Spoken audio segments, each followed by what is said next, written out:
बोला. Last topic कोणता बघितला होता काल?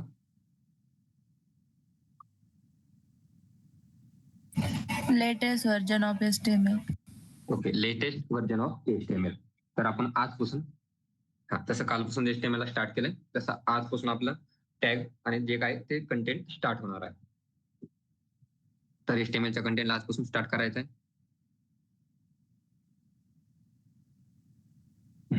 नोटपॅड पण ओपन करून ठेवतो. नोटपॅड लागणार आहे आपल्याला.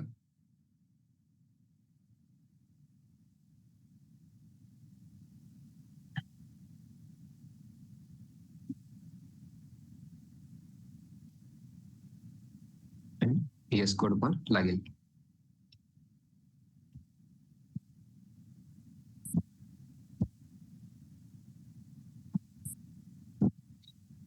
हे आपलं VS कोड. यामध्ये च्या काही फाईल बनवलेल्या ते आपल्याला गरजेचं नाही, त्यामुळे त्यांना कट करून टाकतो. सध्या आपल्याला CSS पण नाही पाहिजे, JS पण नाही पाहिजे आणि सॅसची पण नाही पाहिजे. या फाईल रब करतो. आपण जे आता फर्स्ट जे पेज बनवणार आहे इंडेक्स, कारण की आपल्याला HTMLच्या टॅगला स्टार्ट करायचं. जे फर्स्ट पेज बनवणार आहे ते पेज इंडेक्स का घ्यायचं, जर दुसरं घेतलं तर काय होतं हे आपण सगळं बघितलंय. तर आपण आज फर्स्ट पेज बनवणार आहे इंडेक्स पेज. ते कसं बनवायचं? पब्लिक वर क्लिक करायचे, फर्स्ट जो आयकॉन आहे फाईलचा त्यावर क्लिक करायचे आणि नेम द्यायचा आहे इंडेक्स डॉट. आता डॉट नंतर आपल्याला दोन एक्सटेन्शन आहे आपल्याकडे, HTML पण आहे आणि HTML पण आहे. पेज क्रिएट करण्याच्या अगोदर आपण जे फर्स्ट सगळ्यात अगोदर बघणार आहे HTML फाईल एक्सटेन्शन, कारण की आपण HTMLच्या कोडला आजपासून स्टार्ट करणार आहोत. तर फर्स्ट जो टॉपिक बघायचा आपल्याला तो आहे HTML फाईल एक्सटेन्शन.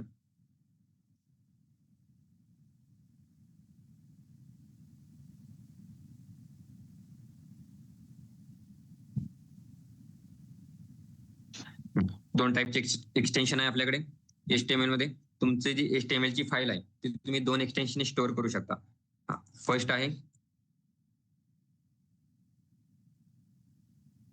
फर्स्ट आहे डॉट HTML अँड सेकंड आहे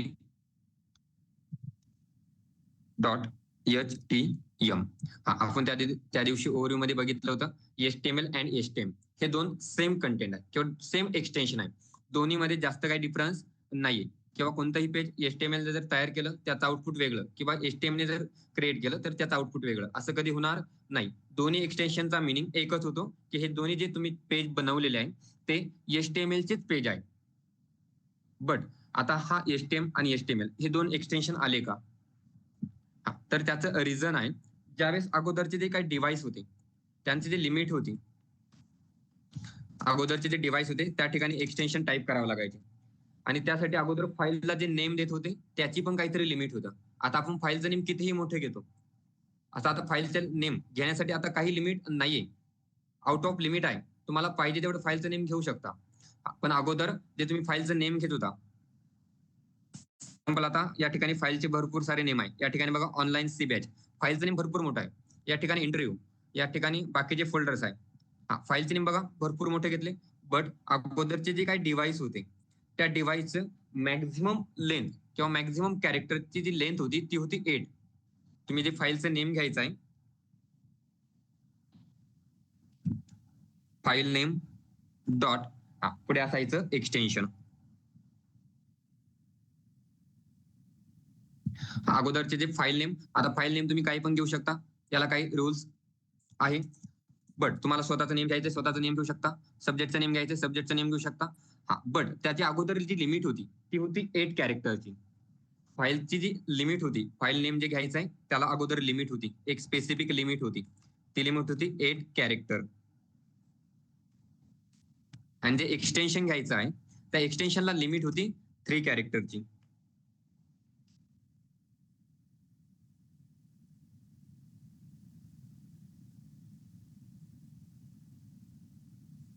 मग आता या ठिकाणी बघा फाईलचं नेम 8 कॅरेक्टर आणि एक्सटेन्शन 3 कॅरेक्टर.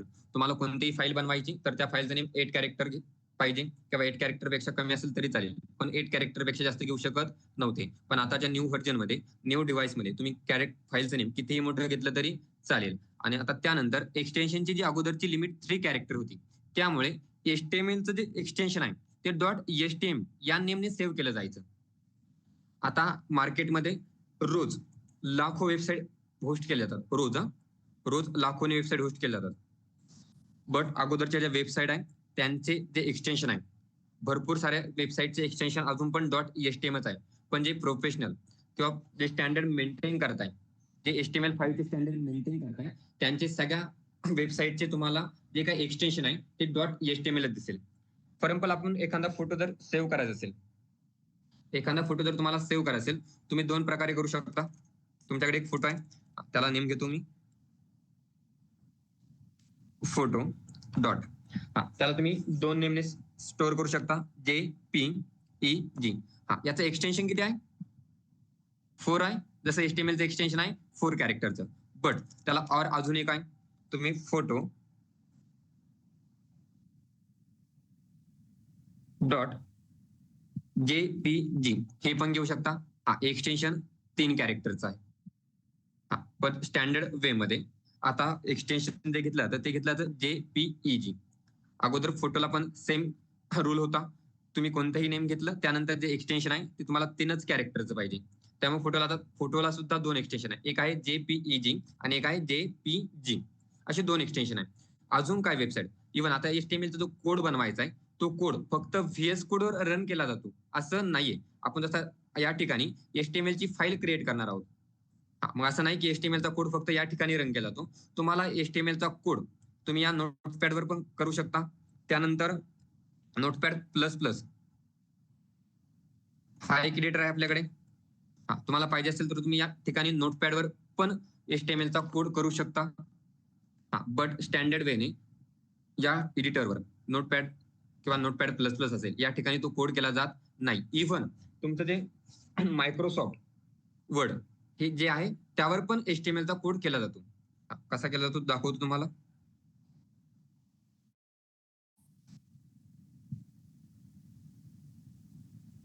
आता हे मायक्रोसॉफ्ट वर्ड आहे, मॅक्झिमम ऑफिसच्या वर्कसाठी याला यूज केलं जातं.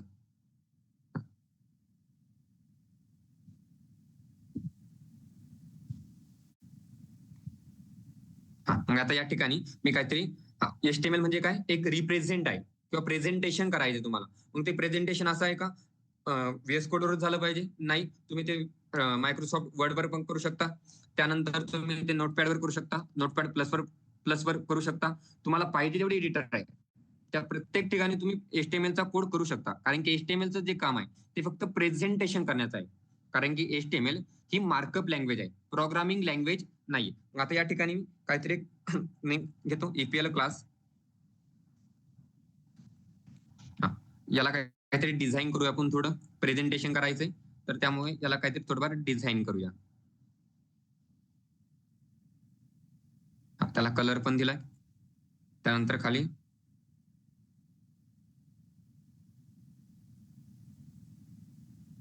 याला वेगळ्या कलर मध्ये ठेवूया.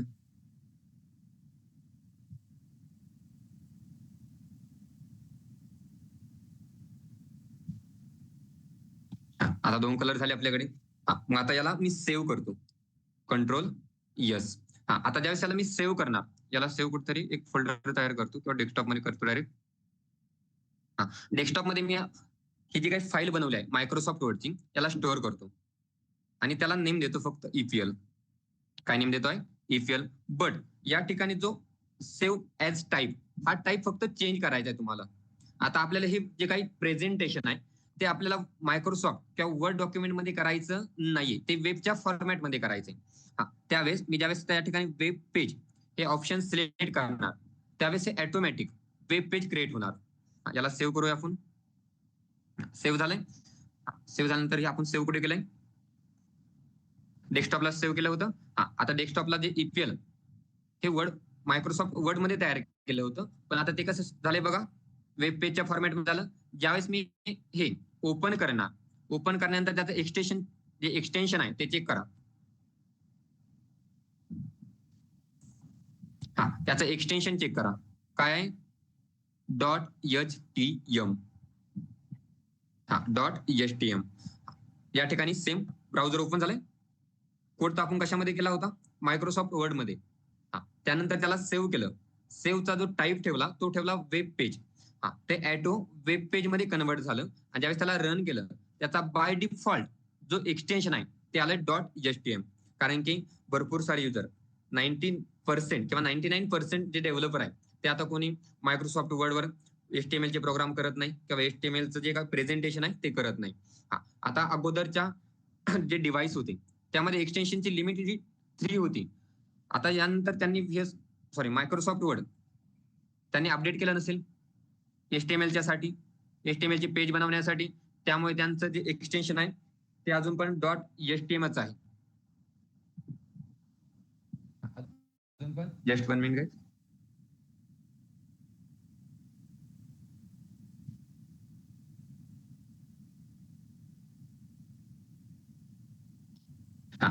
.html आहे. त्याच्यामुळे जे काही प्रोफेशनल ज्या वेबसाईट आहे स्टँडर्ड मेंटेन करतात. आता या ठिकाणी मायक्रोसॉफ्ट जे वर्ड आहे याला कुठे स्टँडर्ड मेंटेन करायचं नाहीये. याला कुठे स्टँडर्ड मेंटेन करायचं नाहीये. कारण की मायक्रोसॉफ्ट वर्ड हे वेब डेव्हलपमेंटसाठी यूज केलंच जात नाही. त्यामुळे त्या ठिकाणी स्टँडर्ड मेंटेन करायचं आहे किंवा रूल्स, रेग्युलेशन आणि गाईडलाईन्स या चेक केल्या जात नाही. जर रूल्स, रेग्युलेशन, गाईडलाईन्स किंवा स्टँडर्ड मेंटेन करण्यात ज्या ठिकाणी काम येतं त्या ठिकाणी जे काही एक्सटेन्शन आहे ते .htmlच यूज केलं जातं.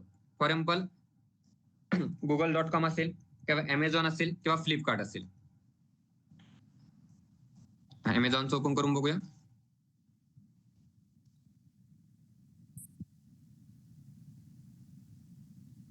Amazon. त्याच्या इन्स्पेक्ट मध्ये राईट क्लिक करूया आणि त्याचं एक्सटेन्शन चेक करूया. काय आहे बघा या ठिकाणी बघा HTML हेच आहे. जर तुम्ही दुसरं अजून दुसरं यूज केलं गुगल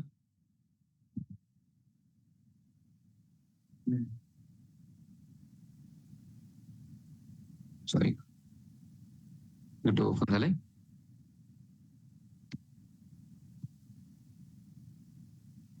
google.com.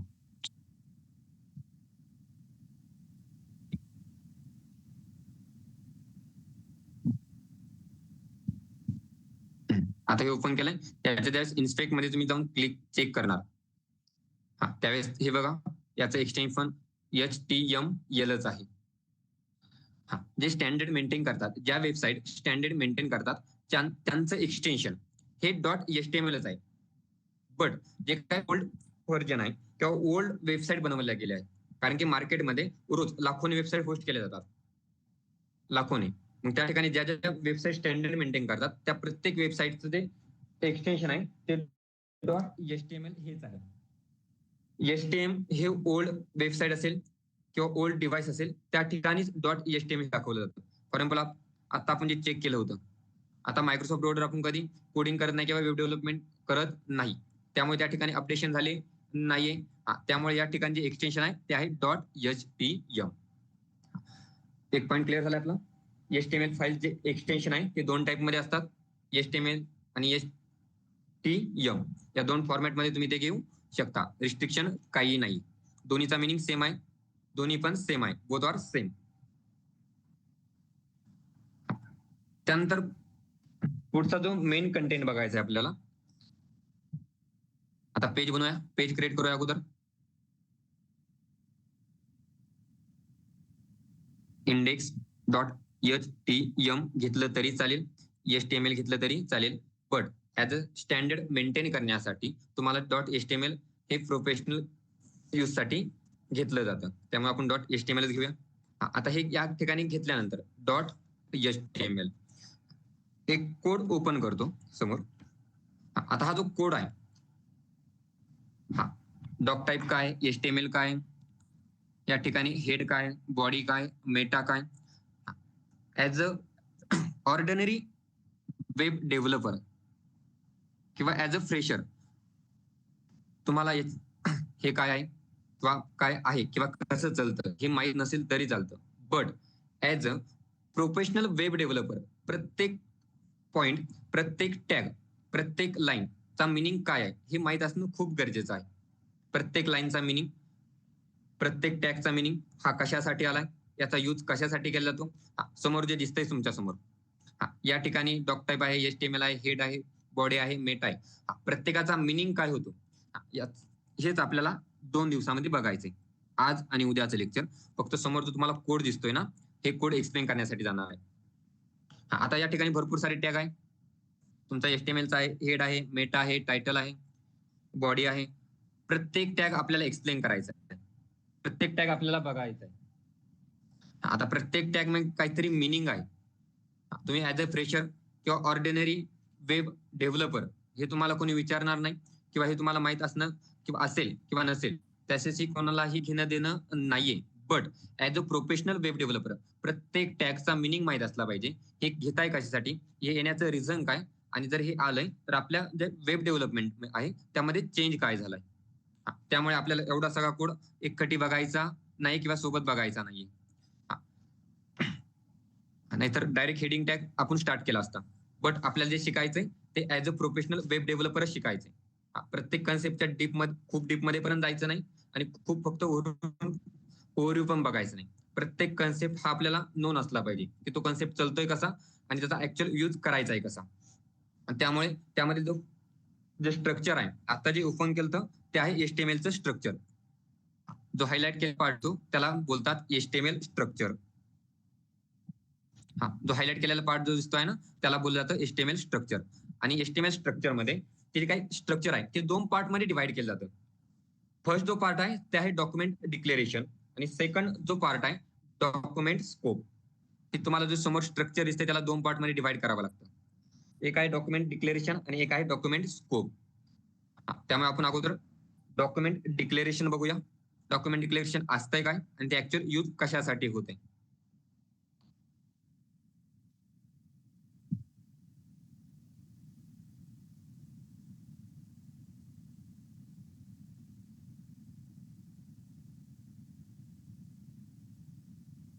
स्ट्रक्चर ऑफ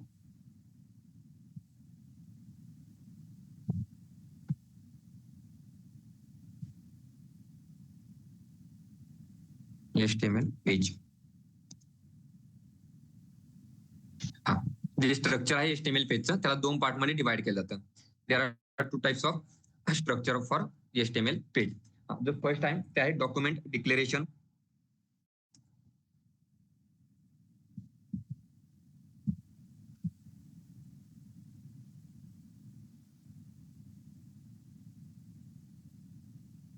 आणि सेकंड जे आहे ते आहे डॉक्युमेंट स्कोप.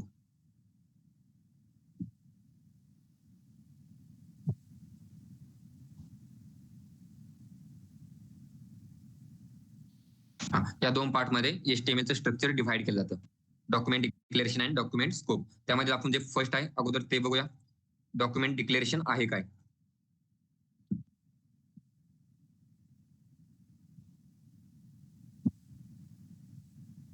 डॉक्युमेंट डिक्लेरेशन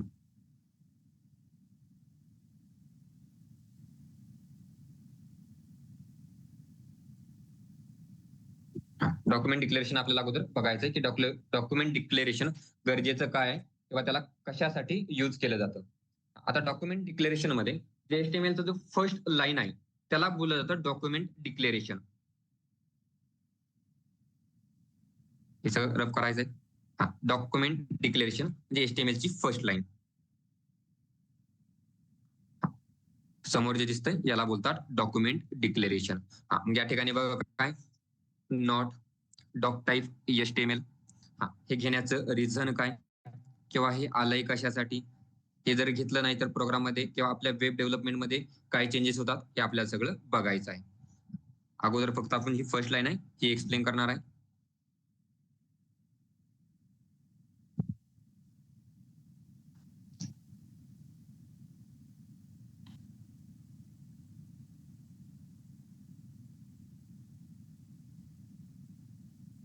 हे आहे डॉक टाईप HTML. HTML चे आता सध्या जे व्हर्जन आहे ते कोणतं आहे HTML5. ही ज्यावेळेस तुम्ही लाईन यूज करता, ही लाईन ज्यावेळेस यूज केली जाते त्यावेळेस तुमच्या ब्राउझरला सांगितलं जातं की हे जे काही वेब पेज बनवलं आहे स्टँडर्ड मेंटेन करण्यासाठी, हे जे काही वेब पेज बनवलं आहे ते आहे HTML5 मध्ये.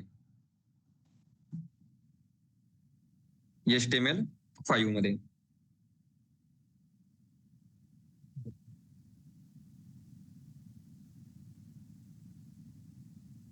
आता हे जे काही पेज आहे ते बनवलंय कशासाठी, जर ज्यावेळेस तुम्ही ही लाईन तुमच्या HTMLचं जे फर्स्ट पेज आहे आणि फर्स्ट पेजच्या फर्स्ट लाईनला ज्यावेळेस ही लाईन राईट करता त्यावेळेस ते तुम्ही इंडिकेट करता ब्राउझरला की हे जे काही HTMLचं पेज आहे ते HTML5 हे लेटेस्ट व्हर्जन मध्ये बनवलं आहे. जर तुम्ही ही लाईन HTMLच्या किंवा इंडेक्स पेजच्या जर फर्स्ट लाईनला राईट केली नाही तर ब्राउझरला समजत नाही की तुम्ही HTMLचं कोणतं व्हर्जन यूज करताय आणि हे यूज करणं कंपल्सरी आहे. जसं फॉर एक्झाम्पल सी लँग्वेज मध्ये हेडर फाईल आहे. For example preprocessor include standard input output dot H ही हेडर फाईल आहे. ही प्रोग्राम आपल्या प्रोग्राममध्ये सगळ्यात फर्स्ट लाईनला लागते. नंतर पुढे गेल्यानंतर ती यूज नाही केली तरी चालते, बट ती गरजेचं आहे. जसं आपले हेडर फाईल एक्सप्लेन करायला 2 ते 3 दिवस जातात, तसे एवढं या लाईनला एक्सप्लेन करायला एवढा वेळ लागणार नाही, कारण की या लाईनचं एकच मिनिंग आहे, तो म्हणजे ही लाईन ज्यावेळेस यूज केली जाते त्यावेळेस तुम्ही प्रोग्राम किंवा जे वेब डेव्हलपमेंट करताय किंवा वेब पेज बनवलं जातं ते HTML5 या स्टँडर्डला मेंटेन करून बनवलं जातं, हे तुम्हाला ब्राउझरला सांगावं लागतं. कारण की ब्राउझर मध्ये ज्यावेळेस आता ब्राउझर हा कन्सेप्ट खूप मोठा आहे, आता तो परत घ्यावाच लागेल. ठीक आहे, ब्राउझरचा कन्सेप्ट आपण उद्याच्या लेक्चरमध्ये परत बघूया. कारण की ब्राउझर आपण जसं सांगितलं तुम्हाला फक्त ब्राउझर काय हे सांगितलं होतं, त्यानंतर कोणते कोणते ब्राउझर आपण यूज करतो. फॉर एक्झाम्पल मायक्रोसॉफ्ट एज, त्यानंतर क्रोम, सफारी हे ब्राउझरचे नेम सांगितले होते. बट त्या ब्राउझरमध्ये पण ब्राउझरचे परत टाईप पडतात. जसं आपल्याकडे प्रोग्राम कन्वर्ट करण्यासाठी कंपायलर असतो. आपला जो ओरिजिनल जो कोड आहे सी लँग्वेजचा तो बायनरी मध्ये कन्वर्ट करावा लागतो, त्यासाठी आपण कंपायलरचा यूज करतो. तसंच सेम तुम्ही जो कोड बनवता तो कोड तुम्हाला ब्राउझरला द्यावा लागतो किंवा कन्वर्ट करावा लागतो. त्यासाठी पण एक ट्रान्सलेटर आहे, त्याची तुम्हाला ते डायग्राम ते काढून दाखवावं लागेल. बट सध्या फक्त एवढं लक्षात ठेवायचं, ब्राउझरला अगोदर सांगावं लागतं की तुम्ही जे पेज बनवलंय ते पेज HTML5 मध्ये आहे की HTML4 मध्ये आहे की HTML3 मध्ये आहे. मग तुम्ही प्रत्येक वेळेस तुमचं ब्राउझर किंवा गो लाईव्ह किंवा ओपन विथ लाईव्ह सर्व्हर असं केल्यानंतर तुम्ही कमांड देऊ शकत नाही की हे पेज HTML5 आहे. जर तुम्ही ही लाईन यूज केली नाही तर तुमचा जो काही ब्राउझर आहे, तुम्ही जो ब्राउझर यूज करता तो ब्राउझर कन्सिडर करतो की हे पेज HTML5च्या अगोदरच्या व्हर्जनचा आहे. जर तुम्ही त्यामध्ये HTML5 चे न्यू फीचर्स जरी राईट केले कोडमध्ये तरी कंपायलर समजतो की हे जे काही फीचर्स आहे HTML4 चे आहे. मग आता तुम्हाला फक्त आउटपुट येण्याशी मतलब आहे. तुम्ही म्हणता ते 4 असो किंवा 5 असो, आपल्याला पाहिजे जसं आउटपुट आलं ठीक आहे. बट त्या ठिकाणी ट्रान्सलेटर असतो, तो कसा वर्क करतो ते आता आपण उद्याच्या लेक्चर मध्ये बघूया. आपल्याला हा पार्ट कव्हर करायचा आहे. आता HTML5 हे प्रत्येक टॅगचा आपण एक्सप्लेनेशन बघूया की हा यूज कशासाठी केला जातो आणि याचा मिनिंग काय आहे.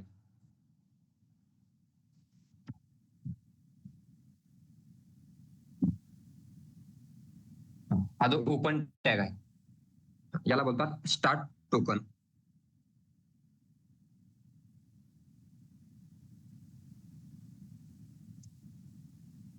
किंवा स्टार्टिंग टॅग पण बोलतात किंवा टॅगची स्टार्टिंग पण बोलतात. मीन्स ज्यावेळेस हे असं ओपन केलं जातं त्यावेळेस समजायचं की या ठिकाणी आपला टॅग स्टार्ट झाला आहे.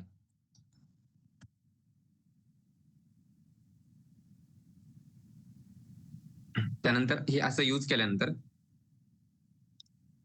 समजतं की आपला जो टॅग आहे किंवा हे टोकन या ठिकाणी एंड झाला आहे.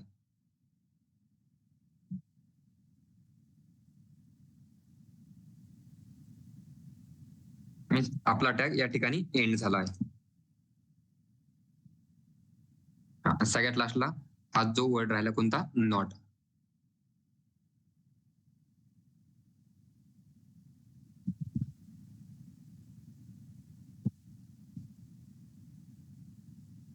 नॉटच लागेल.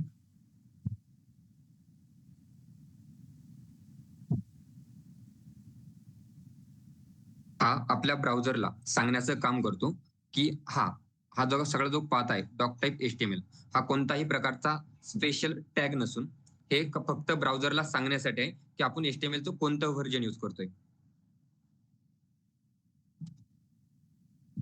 कारण की ब्राउझरला तुम्ही जे टॅग यूज करता ते अगोदर चेक करावं लागतं आणि त्याला कन्व्हर्ट करावं लागतं. मग आता हे कन्व्हर्ट करण्याचं काम, जसं आपल्याकडे कंपायलर सी लँग्वेजचा प्रोग्राम कंपायलर कसं कन्व्हर्ट करतो, तसं सेम आता या ठिकाणी ब्राउझरचा एक ट्रान्सलेटर आहे, तो ट्रान्सलेट करणार आहे. मग प्रत्येक कोड ज्या ज्या ठिकाणी त्याला हे दिसेल, तर मग त्याला ट्रान्सलेट त्याने केलं नाही पाहिजे, कारण की हा टॅग नाही असं दर्शवायचा आहे. मग त्या ठिकाणी जी फर्स्ट नॉट यूज केला तर त्याचं एकच मिनिंग आहे की हा जे यूज केलाय किंवा ही जी फर्स्ट लाईन आहे ही टॅग नाहीये.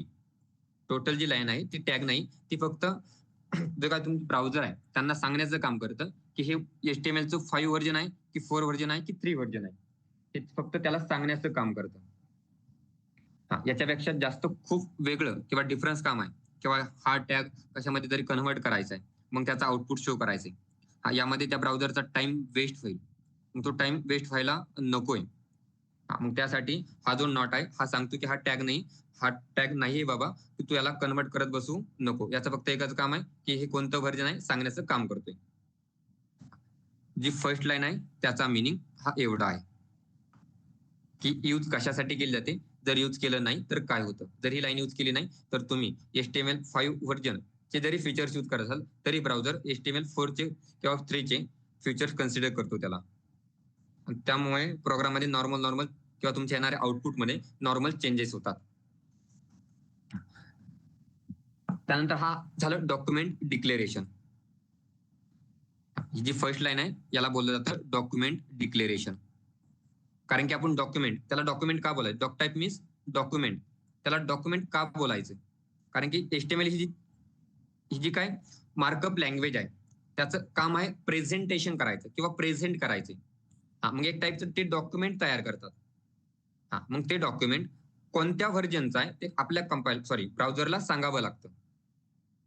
आणि HTML means hyper text markup language, हे स्पेशली वेगळं सांगण्याची गरज नाहीये. Doc type means document.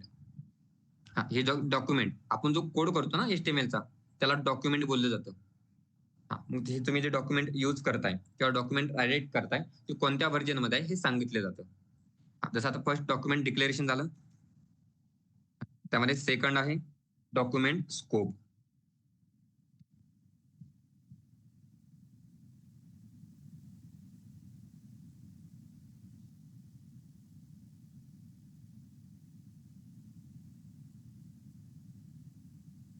Document scope मध्ये तुमचा HTML चा टॅग यूज केला जातो. आता HTML चा टॅग कसा,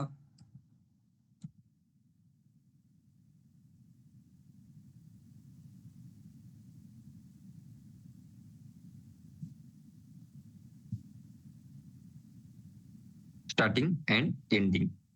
हा तुमचा आहे डॉक्युमेंट स्कोप. स्कोप मीन्स तुमचे काही डॉक्युमेंट आहे, जसं मेन फंक्शन आहे सी लँग्वेज मध्ये मेन फंक्शनची स्टार्टिंग आणि एंडिंग आपल्याला सांगावं लागते, जे आपण कर्ली ब्रॅकेटने सांगतो. सेम तसंच तुमचं जे काही डॉक्युमेंट आहे ते डॉक्युमेंटची स्टार्टिंग कुठून आहे आणि एंडिंग कुठपर्यंत आहे हे सांगावं लागतं. फॉर एक्झाम्पल आता या ठिकाणी मी राईट करतो. फर्स्ट टाइम तुम्हाला तो कोड दिसला, प्रत्येक वेळेस तेवढा कोड राईटच करावा लागेल असं नाहीये. हा जो कोड दिसला हा कोड तुम्हाला प्रत्येक वेळेस एवढा टाईपच करावा लागतो असं नाही. आपण एक एक टॅग बघतोय, त्यामुळे या ठिकाणचा आता या ठिकाणी जे काही लँग्वेज इक्वल टू EN जे काही ते पण आपल्याला पुढे बघायचंय. आपण फक्त आता HTML ची स्टार्टिंग आणि एंडिंग बघत आहोत. त्यामुळे आपल्याला एवढ्या कोडची गरज नाहीये. आणि या ठिकाणी काय यूज करायचंय, फक्त HTML. म्हणजे हे पेज या ठिकाणून स्टार्ट होणार आणि या ठिकाणी एंड होणार आहे, हे आपण यात डॉक्युमेंटच्या आधारे ब्राउझरला सांगतो. बट बहुतेक भरपूर सारे तुम्ही as a professional web developer जर इंटरव्ह्यू देण्यासाठी गेला तर त्या ठिकाणी 99% किंवा 90% हा क्वेश्चन विचारला जातो की आपण एका फाईलमध्ये किंवा एका फाईलमध्ये मल्टिपल डॉक्युमेंट यूज करू शकतो का. फॉर एक्झाम्पल आता हे डॉक्युमेंट आहे, जसं आपलं सी लँग्वेजचं मेन फंक्शन असतं, आपण असं राईट करतो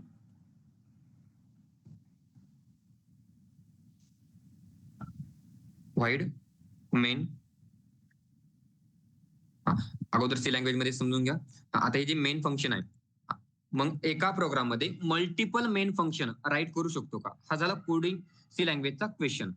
बट आता हाच क्वेश्चन जर तुम्ही बॅकएंड डेव्हलपर म्हणून जाताय तर तुम्हाला त्याच ठिकाणी सी लँग्वेज मध्ये विचारलं जाईल की जे काही मेन फंक्शन आहे, आपण या ठिकाणून स्टार्ट झालं आणि या ठिकाणी एंड झालं जसं सांगतो, तसं या ठिकाणी हे डॉक्युमेंट या ठिकाणाहून स्टार्ट झालंय आणि या ठिकाणी एंड झालंय, याला बोलतात स्टार्टिंग टॅग आणि याला बोलतात एंड टॅग, किंवा त्याला स्टार्ट टोकन आणि एंड टोकन असं बोललं जातं. हा, मग हा जो काही टॅग आहे, जसं आपण सी लँग्वेज मध्ये एकच मेन फंक्शन घेतो, त्यामध्ये सगळं काम करतो. मग इंटरव्ह्यू ऍज अ तुम्ही प्रोफेशनल वेब डेव्हलपर म्हणून इंटरव्ह्यू देण्यासाठी जाताय, मग त्या ठिकाणी तुम्हाला क्वेश्चन विचारला जातो की हा जो काही HTML चा जो कोड आहे, हा तुम्हाला मल्टिपल डॉक्युमेंट एका पेज मध्ये घेता येतात की नाही. एवढ्या कोडला डॉक्युमेंट बोलायचे, कारण की आपण बघतोय कशाचा डॉक्युमेंटचा स्कोप, आणि हे सगळं जे पेज आहे त्या पेजवर आपण जेवढा कोड राईट करणार हा सगळा डॉक्युमेंटचा असणार आहे. आणि डॉक्युमेंटची स्टार्टिंग आपण सांगितली इथून होणार आहे, डॉक्युमेंटची एंडिंग या ठिकाणी होणार आहे. या ठिकाणी तुम्हाला पाहिजे तेवढा तुम्ही कोड राईट करू शकता. 100 लाईन करायचं 100 लाईन करा, 1000 लाईन करायच्या 1000 लाईन करा, काही रिस्ट्रिक्शन नाहीये. आपण तुम्हाला त्याला सांगावं लागतं की या ठिकाणून कोड स्टार्ट होणार आहे आणि या ठिकाणी कोड एंड होणार आहे. मग ज्यावेळेस हे सांगायचंय तर मग इंटरव्ह्यूला क्वेश्चन विचारतो की तुम्ही एका पेजमध्ये मल्टिपल डॉक्युमेंट घेऊ शकता की नाही. तुम्हाला डायग्रामच्या थ्रू एक्सप्लेन करतो ते.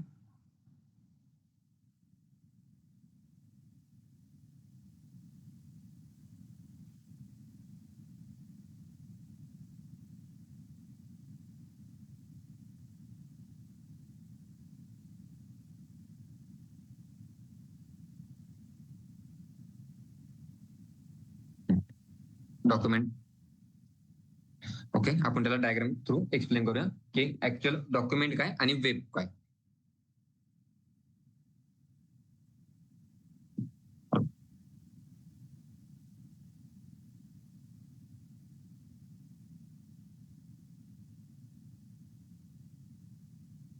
हे एक ब्राउझर आहे माझ्याकडे आता. हे ब्राउझर आहे, आपण याला नेम देऊया ब्राउझर.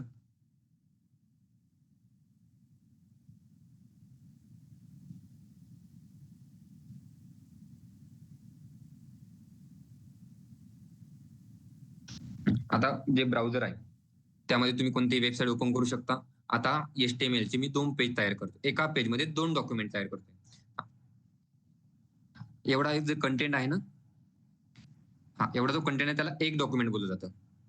मग इंटरव्ह्यूचा क्वेश्चन असा आहे, जो इंटरव्ह्यू घेणार आहे त्यांचा क्वेश्चन असा आहे की तुम्ही एका डॉक्युमेंट एका पेज मध्ये मल्टिपल डॉक्युमेंट किंवा एकापेक्षा जास्त डॉक्युमेंट ऍड करू शकता की नाही, हा असा इंटरव्ह्यूचा क्वेश्चन आहे. तर त्याचा आन्सर येस आहे. काय येस आहे ते आपण एकदा डायग्राम थ्रू एक्सप्लेन करणार आहे. आता माझ्याकडे 2 डॉक्युमेंट तयार करतो या ठिकाणी. हे फर्स्ट डॉक्युमेंट तयार करतो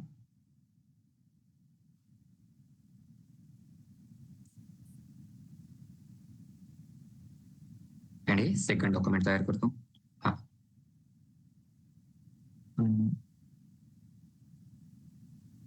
त्याला नेम देऊया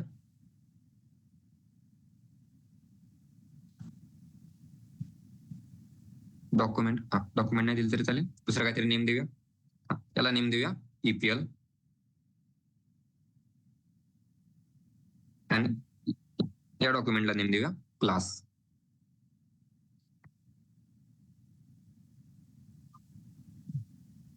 हे आहे डॉक्युमेंट फर्स्ट.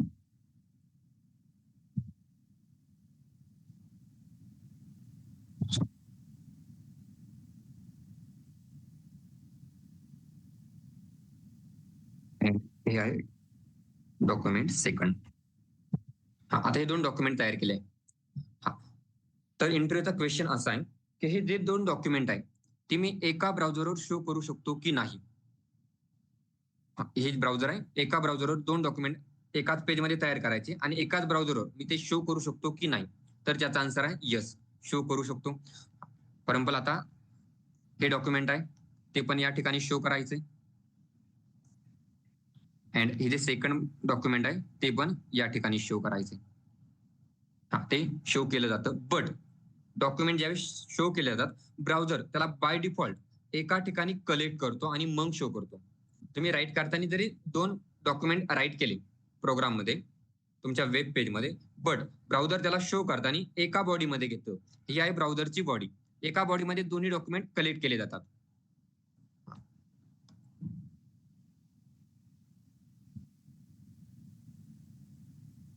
हे डॉक्युमेंट फर्स्ट आहे, हे या ठिकाणी कलेक्ट केलं जाणार. आणि हे आहे डॉक्युमेंट सेकंड, हे पण या ठिकाणी कलेक्ट केलं जाणार आणि नंतर ब्राउझरला शो केलं जाणार. आणि हे दोन्ही ज्यावेळेस शो केलं जाणार त्यांची बॉडी ही एकच असणार आहे.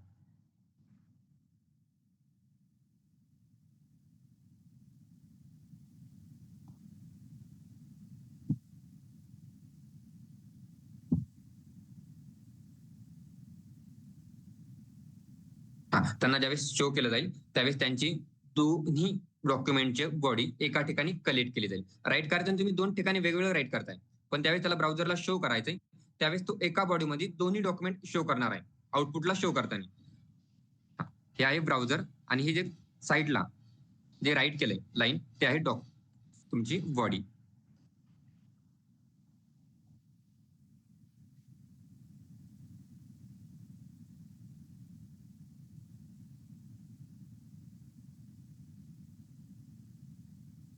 बॉडी म्हणलं तरी चालेल, बॉडी पार्ट म्हणूया.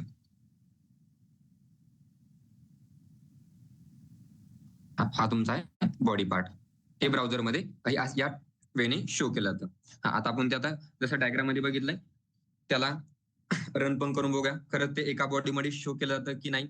जसं आपण नेस्टेड इफ घेतो तसे नेस्टेड मल्टिपल डॉक्युमेंट घेऊ शकतो की नाही तेच बघायचं. आता या ठिकाणी मी मल्टिपल राईट करतो, जसं या ठिकाणी राईट केलंय त्या ठिकाणी आपण नेम काय दिलं होतं त्याला ईपीएल फर्स्ट डॉक्युमेंटला H1 H2 हे काय ते आपण नंतर बघणार आहोत. याला नेम दिलं ईपीएल फर्स्ट डॉक्युमेंटला. त्यानंतर सेकंड डॉक्युमेंट राईट करूया.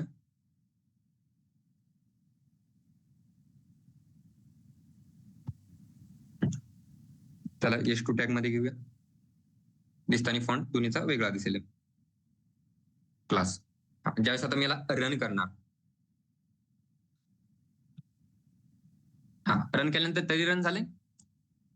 टॅग किती जे डॉक्युमेंट आहे HTMLच्या पेजमध्ये प्रत्येक ठिकाणी जे काही डॉक्युमेंट आहे ते एकच घेतलं जातं. तुम्ही कोणतीही प्रोफेशनल वेबसाईट जर ओपन केली, गुगल असेल अमेझॉन असेल कोणतीही प्रोफेशनल वेबसाईट ओपन केली त्या ठिकाणी तुम्हाला जे फर्स्ट पेज आहे त्या फर्स्ट पेजमध्ये HTML जर फर्स्टला ओपन झालं तर सगळ्यात लास्टलाच एंड दिसणार.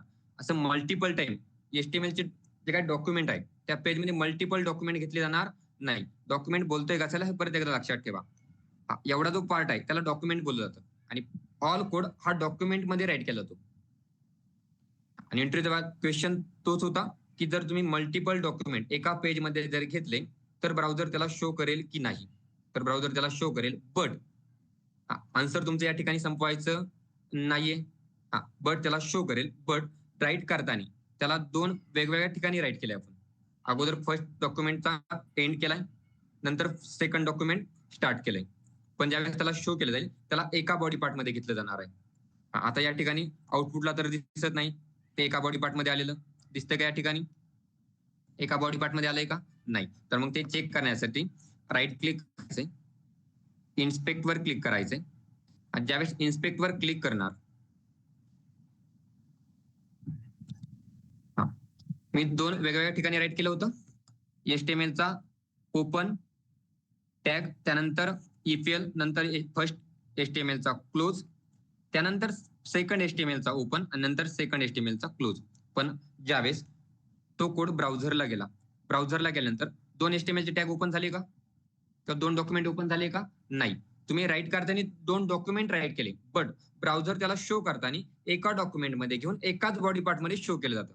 या ठिकाणी बघा एकाच बॉडी पार्ट मध्ये शो केले गेले ईपीएल अँड क्लास, दोन्ही पार्ट एकाच बॉडी पार्ट मध्ये शो केला गेलाय. राईट करताना फक्त तो दोन ठिकाणी राईट केलाय किंवा दोन डॉक्युमेंट मध्ये राईट केलाय, पण शो करताना त्याला एका बॉडी पार्ट मध्ये शो केलं गेलाय. अजून झूम होत नाही जास्त झाले. ओके झाले.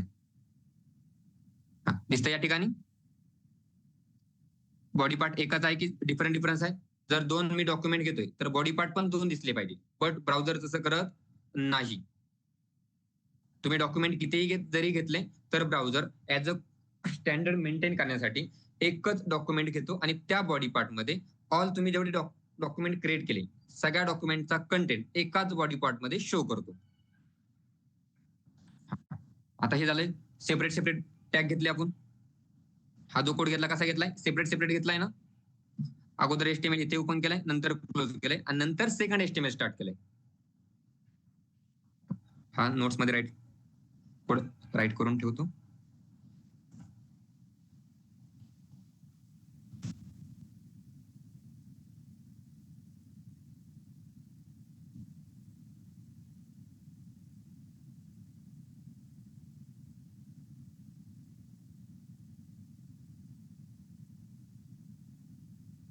ओके, आता हा कोड आपण चेंज करणार आहोत. जसं आपण नेस्टेड इफ राईट करतो ना, नेस्टेड इफ तसं राईट करणार आहोत त्याला. आता नेस्टेड इफ सारखा राईट करायचंय. हा नेस्टेड इफ कसा असतो, या ठिकाणी एकदा ज्यांना सी लँग्वेज माहित नाही त्यांना दाखवतो. इफ या ठिकाणी काय घेतलं जातं, कंडिशन.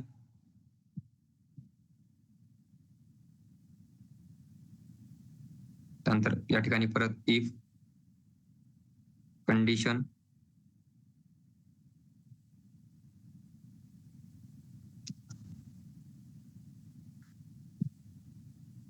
या ठिकाणी परत एक इफ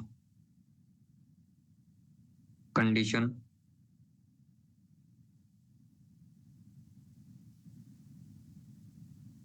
त्यानंतर हा इफचा बॉडी पार्ट, जो लास्टला इफ राईट केलाय त्याचा बॉडी पार्ट असणार आहे.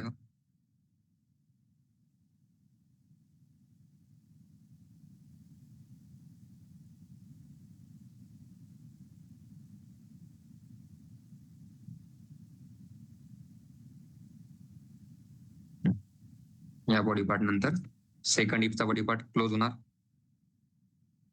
त्यानंतर फर्स्ट इफचा बॉडी पार्ट क्लोज होणार. हा असा नेस्टेड इफ राईट केला जातो सी लँग्वेज मध्ये. हा पार्ट ऍज अगोदर पण सांगितलंय, आपण जे एक्सप्लेनेशन घेणार आहोत ते एक्सप्लेनेशन किंवा जे टॅगचे एक्सप्लेनेशन बघायचंय, किंवा आपलं जे एचटीएमएलचं जे फर्स्ट पेज आहे त्याचा जो स्कोप आपल्याला बघायचा आहे. ऍज अ ऑर्डिनरी डेव्हलपर कोणी विचारणार नाही. As a professional web developer हे तुम्हाला प्रत्येक नॉर्मल थिंग्स माहीत असणं खूप गरजेचं आहे. जसं या ठिकाणी नेस्टेड इफ घेतला तो, तसं आपण नेस्टेड डॉक्युमेंट घेऊया. नेस्टेड डॉक्युमेंट घेतलं तरी ते चालणार आहे.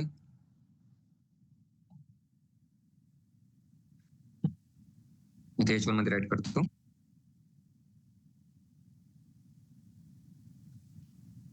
EPL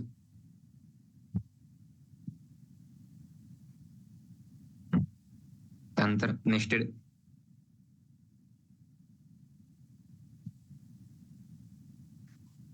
इथे राईट करूया H2 क्लास, त्यानंतर या ठिकाणी HTML परत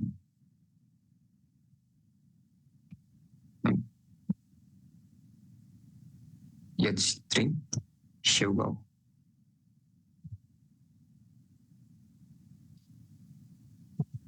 आता या ठिकाणी नेस्टेड दिसतोय. हा या ठिकाणी फर्स्ट HTML चा ओपन झालाय, फर्स्ट डॉक्युमेंटचा, आणि या ठिकाणी क्लोज झालाय.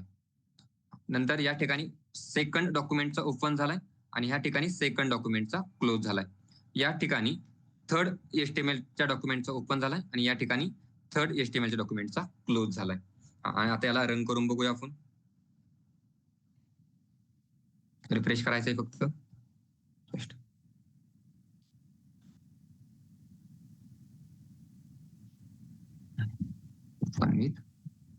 लाईव्ह सर्व्हर झालंय ओपन. HTML चे किती डॉक्युमेंट घेतले आपण, बोला. HTML चे डॉक्युमेंट किती घेतले? 3 डॉक्युमेंट घेतले. आउटपुट शो होता आणि एका ठिकाणी शो झालंय, किंवा हे फर्स्ट डॉक्युमेंटचं आउटपुट, हे फर्स्ट डॉक्युमेंटचं आउटपुट, हे सेकंड डॉक्युमेंटचं आउटपुट, हे थर्ड डॉक्युमेंटचं आउटपुट. बट ज्यावेळेस त्याला तुम्ही इन्स्पेक्ट करणार, इन्स्पेक्ट केल्यानंतर या सगळ्या डॉक्युमेंटचं जे आउटपुट आहे ते एका ठिकाणी कलेक्ट केलं जाणार एका बॉडी पार्ट मध्ये.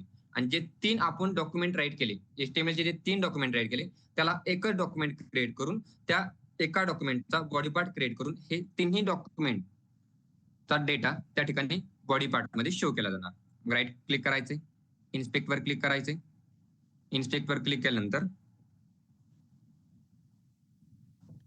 बॉडी पार्ट हे बघा HTML चा डॉक्युमेंट एकच ओपन झालाय आणि एकच क्लोज झालाय. ज्यावेळेस मी बॉडी पार्ट ओपन करणार, बॉडी पार्ट ओपन केल्यानंतर या ठिकाणी बघा H1 मध्ये EPL, H2 मध्ये क्लास, H3 मध्ये शेवगाव. मग आता आपण नेस्टेड डॉक्युमेंट घेऊ शकतो की नाही? सरळ सरळ क्वेश्चन असा होता इंटरव्ह्यूवाल्याचा की तुम्ही नेस्टेड डॉक्युमेंट HTML मध्ये घेऊ शकता की नाही. मग आन्सर काय होतं? यस. बट ते ज्यावेळेस डॉक्युमेंट सेपरेट घेतले जातात किंवा नेस्टेड डॉक्युमेंट घेतलं असेल किंवा मल्टिपल डॉक्युमेंट ज्यावेळेस मी वेब पेज मध्ये राईट करतो, ते डॉक्युमेंट शो होतं आणि आउटपुट ब्राउझर शो करतं एका ठिकाणी कलेक्ट करून. आणि ज्यावेळेस आउटपुट शो केलं जातं त्यावेळेस त्या इन्स्पेक्ट वर क्लिक केल्यानंतर त्याचा सगळा कंटेंट हा एकाच बॉडी पार्ट मध्ये शो केला जातो. म्हणजे आपण नेस्टेड डॉक्युमेंट HTML मध्ये घेऊ शकतो. हा कोड पण नोट्स मध्ये राईट करून ठेवतो.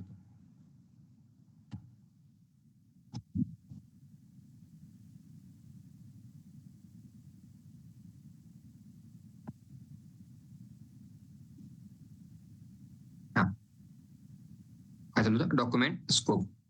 हे डॉक्युमेंट स्कोप कुठपर्यंत कसा चालतो क्लिअर झालाय? त्यामध्ये काय काय घेऊ शकतो? Yes or no? Yes sir. Okay. थोडं डोक्याच्या वरून जाणार थोडा पार्ट आहे, but as a professional web developer हे खूप माहीत असणं, ह्या प्रत्येक गोष्टी वाटताना छोटा दिसतात पण त्या माहीत असणं खूप गरजेचं आहे. दिसताना हा टाग एवढाच दिसतोय किंवा डॉक्युमेंटचा स्कोप एवढाच असतो. मग त्या स्कोप मध्ये मल्टिपल स्कोप घेऊ शकतो की नाही हे माहीत असणं पण गरजेचं आहे. त्यानंतर आता हा पार्ट परत आपण रब करणार आहे. आता त्यानंतर जो पुढचा कंटेंट बघायचा आहे, आता ह्या HTML टॅगला काय असतात? हा HTML चा टॅग आहे आणि हे HTML चं कोणतं व्हर्जन आहे हे शो करण्याचं काम करतो. आता हा जो HTML चा टॅग आहे, या HTML च्या टॅगला काय असतात? ऍट्रिब्यूट्स किंवा तुमचा जो डॉक्युमेंटचा स्कोप आहे त्याला ऍट्रिब्यूट्स असतात. मग नेक्स्ट पॉईंट या ठिकाणी राईट करूया.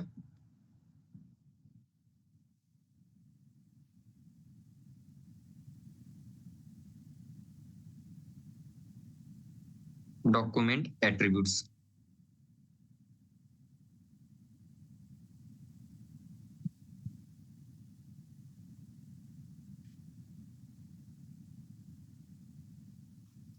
आता यामधील डॉक्युमेंटचा जो ऍट्रिब्यूट बघायचा आहे, या ठिकाणी HTML, नंतर या ठिकाणी एक लँग्वेज शॉर्ट फॉर्म मध्ये LANG हा त्याचा ऍट्रिब्यूट झालाय. आता त्यातला फक्त आपल्याला अगोदर एक ऍट्रिब्यूट बघायचा आहे.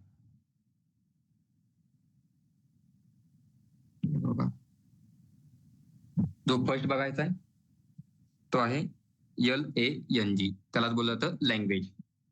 हा एक ऍट्रिब्यूट आहे.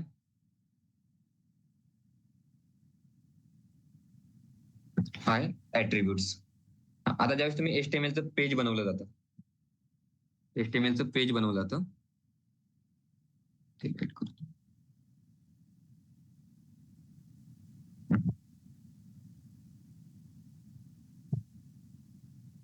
लँग्वेज इक्वल यामध्ये काहीतरी कंटेंट असतो. हा एवढा जो पार्ट आहे,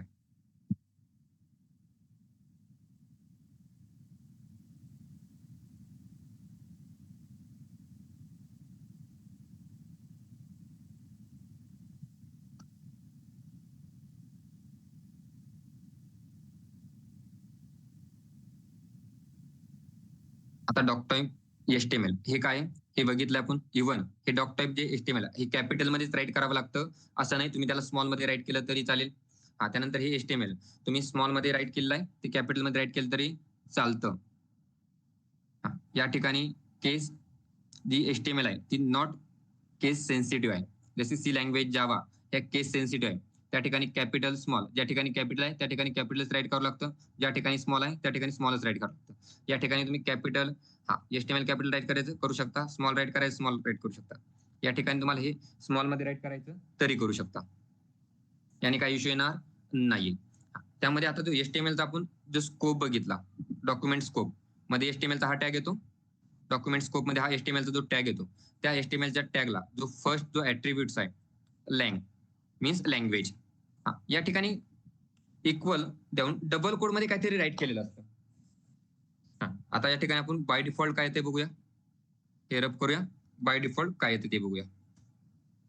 काय आलंय बाय डिफॉल्ट बघा. इयन. बरं, कोणाला सांगता येईल का त्या ठिकाणी इयनच काय? सर इंग्लिश लँग्वेज असल्यामुळे. ओके, इंग्लिश लँग्वेज असल्यामुळे. इंग्लिश लँग्वेज आहे म्हणून. या ठिकाणी आता हे व्हर्जन अपडेट आहे की नाही माहित नाही. या ठिकाणी हे फक्त इयन हे चुकीचं दाखवत आहे. या ठिकाणी इयन अँड इन हे असं पाहिजे. दाखवताना आपण ज्यावेळेस घेतलंय त्यावेळेस फक्त काय दाखवलंय इयन मीन्स इंग्लिश. इयनचा मिनिंग इंग्लिशच होतो. हे कोणाला विचारलं तरी सांगेल की language equal to English. But त्या ठिकाणी इयन हे असं पाहिजे. ते आपल्या व्हीएस कोडने दाखवलं नाही. परत एकदा दाखवतो. हे सगळं रफ करतो एकदा. ज्यावेळेस तुम्ही या ठिकाणी 2 पार्ट येतात. हे इमेजचा पार्ट आहे. हा कसा ओपन होतो किंवा इमेज काय आपण पुढे गेल्यानंतर बघणार आहोत. आत्ताशी आपण HTML चा एक एक टॅग एक्सप्लेन करतोय. टॅग अजून स्टार्ट करायचे. HTML चं जे स्ट्रक्चर आहे तेच एक्सप्लेन करायचं चाललंय आपलं. एंटर ज्यावेळेस मी फर्स्ट एंटर करतो त्यावेळेस ॲटो ओपन होतं. ॲटो ओपन झाल्यानंतर ज्यावेळेस लँग्वेज इक्वल टू इयन हे एवढेच येते. हे फक्त इयन हे चुकीचं आहे. या ठिकाणी असं म्हणत नाही की इयन देते म्हणजे ते चुकीचं आहे. या ठिकाणी एक तर इयन हायफन इन पाहिजे होतं किंवा US असं पाहिजे होतं किंवा GB हे असं पाहिजे होतं. पण ते दाखवतंय फक्त काय दाखवतंय इयन. तर आपण या ठिकाणी इयन न घेता इयन मायनस इन असं घेऊया. काय घेऊया या ठिकाणी इयन मायनस इन. हे का घेतं कोणाला सांगता येईल? हा एवढा पार्ट एवढं कळलं तुम्हाला. LANG means language. हे सगळ्याला कळलंय की लँग्वेज चा शॉर्ट फॉर्म LANG असा राईट केलाय इक्वल. बट हे डबल कोड मध्ये राईट केलंय. हे डबल कोड मध्ये इयन आणि इन हे असं का राईट केलं सांगता येईल कोणाला? English India. English India. बरं, ते राईट करण्याची गरज काय? मी जर हे असं राईट केलं तर याचा मिनिंग काय होईल? मग आता जसं तुम्ही इंग्लिश इंडिया सांगितलं तसं याचा मिनिंग काय होईल? English US United states. Means United state. मग आता या ठिकाणी हे जे यूज केलं जातं आता प्रत्येक ठिकाणी ही लँग्वेज प्रत्येक लँग्वेज मध्ये काहीतरी वर्ड चेंजेस असतात. जी US मध्ये इंग्लिश लँग्वेज यूज केली जाते. जर इंटरनॅशनल लेवलला जी लँग्वेज बोलली जाते या इंग्लिश. या ठिकाणी कुठे मराठी, हिंदी, उर्दू, गुजराती असं आलं नाही. कारण की हे जे काय स्टँडर्ड मेंटेन केले जाते प्रत्येक प्रोग्रामिंग लँग्वेजचे ते स्टँडर्ड कोणती टीम किंवा प्रत्येक कम्युनिटी ठरली आहे. आणि ती कम्युनिटी 99% प्रेफरन्स देते फक्त इंग्लिशला. पण बट इंग्लिशमध्ये पण परत टाईप येतात. ते इंग्लिश USA आहे, फ्रान्सचे आहे, जपानचे आहे की इंडियाचे आहे. आणि प्रत्येक कंट्रीमध्ये काहीतरी वर्ड हे चेंजेस असतात. फॉर एक्झाम्पल जर तुम्ही इयन इंग्लिश इंडिया असं जर राईट केलं इंग्लिश इंडिया हे जर राईट केलं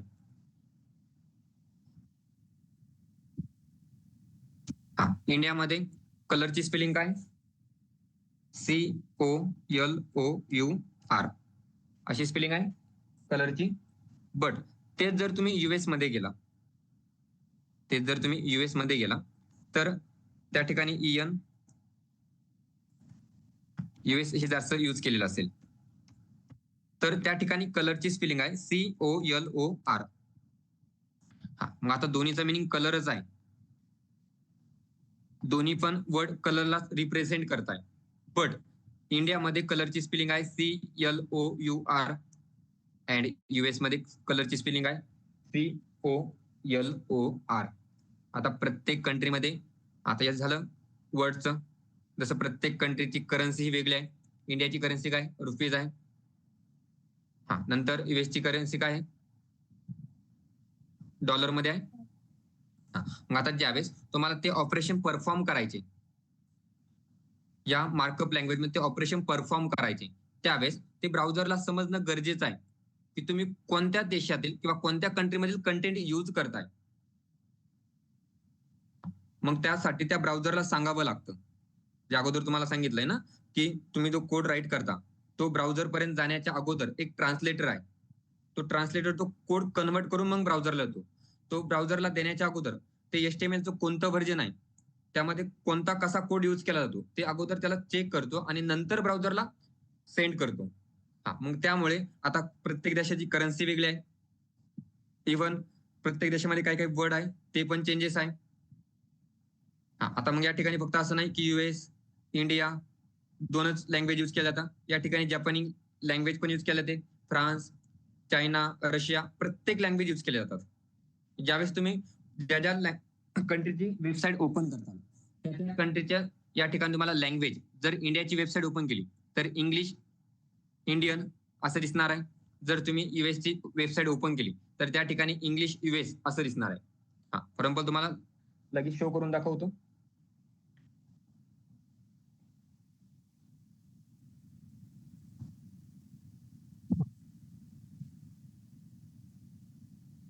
दोन वेबसाईट आहे. अगोदर दोन वेबसाईट या ठिकाणी नेम राईट करतो.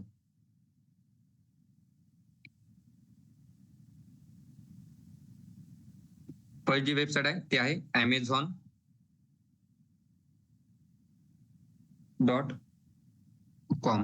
ज्यावेळेस तुम्ही ही वेबसाईट ओपन करणार, ही वेबसाईट ओपन केल्यानंतर तुम्हाला जे लँग्वेजचा जो लँग्वेज ऍट्रिब्यूट आहे त्याची जी व्हॅल्यू आहे, हे HTMLचा ऍट्रिब्यूट आहे लँग्वेज आणि त्या ऍट्रिब्यूटची ही आहे व्हॅल्यू. ऍट्रिब्यूट्स आहे, ऍट्रिब्यूट जर आला तर त्याला व्हॅल्यू पण येणार. लँग्वेज हा ऍट्रिब्यूट्स आहे HTMLचा आणि US किंवा इंग्लिश US ही त्याची व्हॅल्यू आहे. मग ज्यावेळेस Amazon.com ही वेबसाईट तुम्ही ओपन करणार तर त्या ठिकाणी लँग्वेज हा जो ऍट्रिब्यूट्स आहे त्या लँग्वेज ऍट्रिब्यूटची जी व्हॅल्यू येणार आहे ते येणार आहे इंग्लिश US.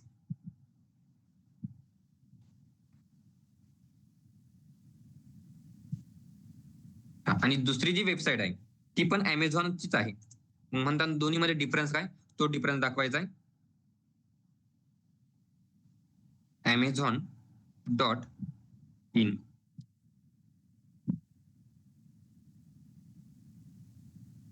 आणि त्यावेळेस तुम्ही Amazon.in ही वेबसाईट ओपन करणार.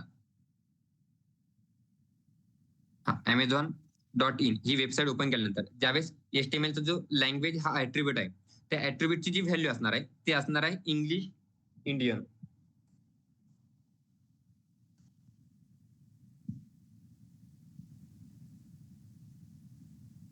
तर आपण हे खरंच असं आहे की नाही बघूया. आणि अजून एक, कोणतीही वेबसाईट एकाच डोमेनने होस्ट करता येते असं नाही. तुम्ही एक वेबसाईट मल्टिपल डोमेनने होस्ट करू शकता. आता हा त्याचा फर्स्ट डोमेन झाला .com, सेकंड डोमेन झालाय .in. तुम्ही एक वेबसाईटला मल्टिपल डोमेन घेऊ शकता आणि मल्टिपल डोमेन ती होस्ट करू शकता. मग ज्यावेळेस आता मी Amazon.com हे ओपन करणार त्यावेळेस Amazonची जी वेबसाईट आहे ती USA ची ओपन होणार. तर बघूया ती USA ची ओपन होते का. Amazon.com ज्यावेळेस मी ओपन करणार, ओपन केल्यानंतर या ठिकाणी बघा काय दिसतंय, USA ची वेबसाईट ओपन झाली. ज्यावेळेस तुम्ही यावरचा जो कंटेंट आहे तो ओपन करणार, फॉर एक्झाम्पल या ठिकाणी वॉच आहे, मला काहीतरी वॉच घ्यायची आहे, तर वॉचवर मी ज्यावेळेस क्लिक करणार, कोणत्याही वॉचवर क्लिक करणार त्यावेळेस त्या वॉचची जी व्हॅल्यू आहे ती मला डॉलरमध्ये शो होणार. या ठिकाणी बघा वॉचची जी व्हॅल्यू आहे ती कशामध्ये शो झाली मला डॉलरमध्ये, कारण की ही जी वेबसाईट आहे ती वेबसाईट इंडियाची नसून इंडियामध्ये ती डिलिव्हर करतात, बट ही वेबसाईट इंडियासाठी नाहीये. तुम्हाला बघायचंय तुम्ही या ठिकाणी ऑर्डर पण करू शकतात, पण यामधील जो कंटेंट आहे तो मॅक्झिमम कंटेंट USA ला रिप्रेझेंट करतो. आता डॉलर झालं, इव्हन त्याची ऍट्रिब्यूटची व्हॅल्यू चेक करायची, अगोदर ऍट्रिब्यूटची व्हॅल्यू चेक करूया.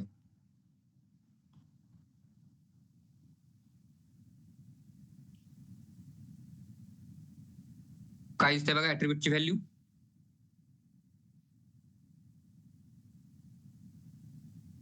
ऍट्रिब्यूट व्हॅल्यू का HTML language equal to English US.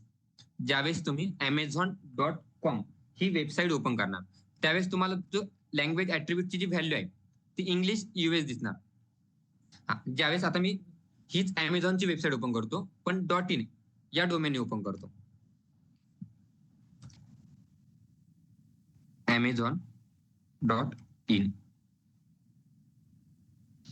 Open केल्यानंतर या ठिकाणी बघा इंडियाचा लोगो दिसतोय. ज्यावेळेस मी Amazon.com ही वेबसाईट ओपन केली होती, दोन्ही अगोदर ठेवतो. याचा इन्स्पेक्ट मध्ये जाऊन या ऍट्रिब्यूटची व्हॅल्यू काय ती पण चेक करूया अगोदर.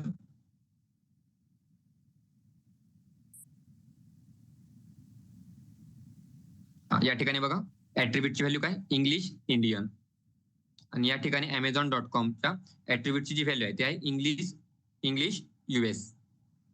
कारण की ही जी वेबसाईट आहे यामध्ये USA ला रिप्रेझेंट केलं जातं आणि या वेबसाईटमध्ये इंडियाला रिप्रेझेंट केलं जातं. या ठिकाणी जो कंटेंट आहे तो ब्राउझरला समजला पाहिजे की हा कंटेंट आपल्याला कोणत्या कंट्रीसाठी शो करायचा आहे. ज्यावेळेस मी इंडियाची वेबसाईट ही ओपन करणार त्यावेळेस मला प्रत्येक प्रोडक्टची व्हॅल्यू ही इंडियन करन्सीमध्ये शो केली जाणार. या ठिकाणी पण वॉचर घेऊया. वॉचवर क्लिक केल्यानंतर या ठिकाणी बघा जी काही प्राइस आहे ती इंडियन करन्सीमध्ये रुपीज मध्ये शो केली जाते. बट ज्यावेळेस मी Amazon.com वर एखादा प्रोडक्ट सर्च करतो तर त्या प्रोडक्टची प्राइस ही मला डॉलरमध्ये शो केली जाते. कारण की USA जी करन्सी आहे ती डॉलर आहे, इंडियाची जी करन्सी आहे ती रुपीज आहे. ते ब्राउझरला समजलं पाहिजे की आपण जी वेबसाईट रिप्रेझेंट करतोय ती कोणत्या कंट्रीसाठी आणि कोणत्या पीपलसाठी करतोय.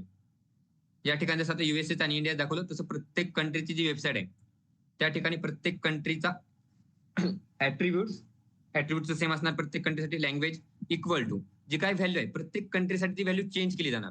जर US असेल तर त्या ठिकाणी व्हॅल्यू असणार US, जर इंडिया असेल तर व्हॅल्यू असणार IN म्हणजे इंडिया.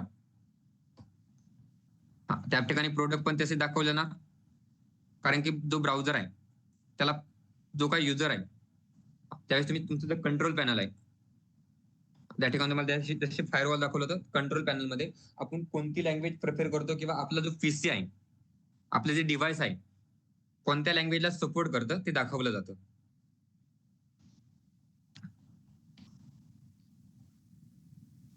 आता या ठिकाणी एक क्लिअर झालंय की त्या ठिकाणी इंग्लिश किंवा language equal to EN means English पण कोणती इंडियाची की USAची. जर बाकीच्या अजून सारे वेबसाईट असेल फ्रान्स, जपान, रशिया या कंट्री जरी वेबसाईट ओपन केल्या त्या ठिकाणी तुम्हाला तसं सेम ते दिसणार आहे, काही चेंज होणार नाहीये. मग आता या ठिकाणी राईट कशी केली व्हॅल्यू बघा इंग्लिश US. ही व्हॅल्यू तुम्हाला 3 प्रकारे डिफाईन करता येते. ऍट्रिब्यूटची जी व्हॅल्यू आहे लँग्वेज ऍट्रिब्यूटची जी व्हॅल्यू आहे ती तुम्हाला 3 प्रकारे डिफाईन करता येते.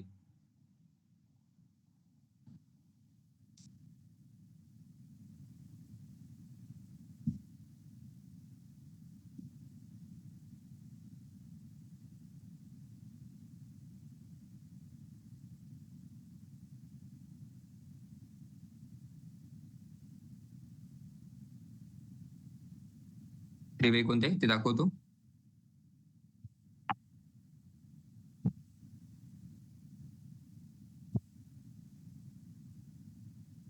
फर्स्ट आहे अ लँग्वेज इक्वल टू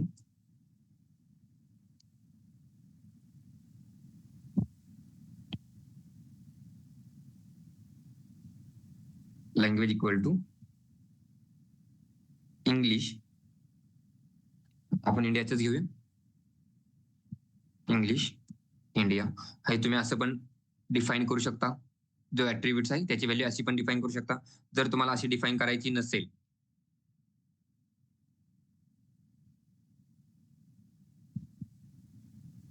जर असं तुम्हाला डिफाईन करायचं नसेल तर सेकंड वे आहे language equal to double code मध्ये English India.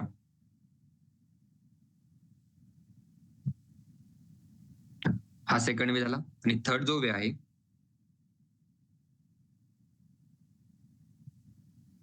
Language equal to single कोडमध्ये इंग्लिश इंडिया. या तिन्ही वेने तुम्ही लँग्वेज ऍट्रिब्यूटची व्हॅल्यू डिफाईन करू शकता.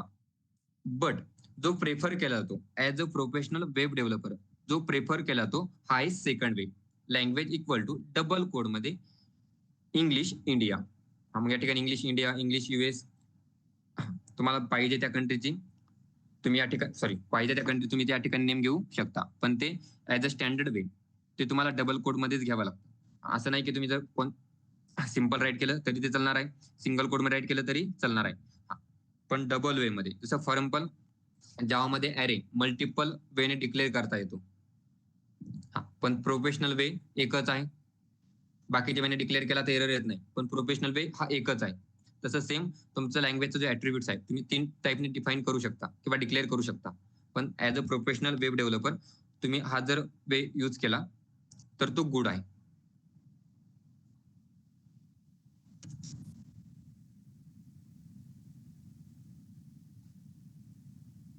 It's a good way.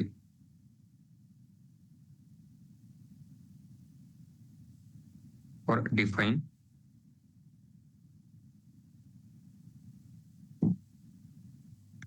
Value. या दोन वेने फर्स्ट आणि थर्ड वेने जरी डिक्लेअर केला तरी काही एरर येणार नाही, पण हा गुड वे आहे सेकंड. त्याचं टाइम झालाय का? 10:15 वाजले. ओके